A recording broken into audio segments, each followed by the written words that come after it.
দিদি আসতে পারি? বলছিলাম আমি না যেমন খুশি তেমন সাজো চ্যানেল থেকে এসেছি। আমাদের চ্যানেলে না একটা শো আসছে, এটার মধ্যে র্যাম্প ওয়াক করলে 1 লাখ টাকা পুরস্কার পাওয়া যাবে।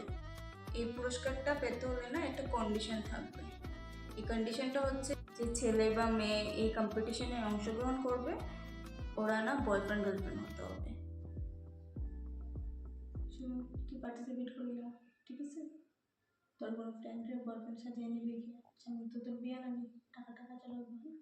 Wow! ঠিক আছে, আমি অংশগ্রহণ করবো। আমার বয়ফ্রেন্ড লিয়া কই দাম কোন জায়গায়?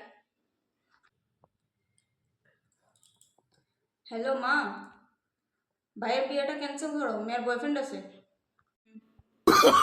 Oh, no, no, no, no.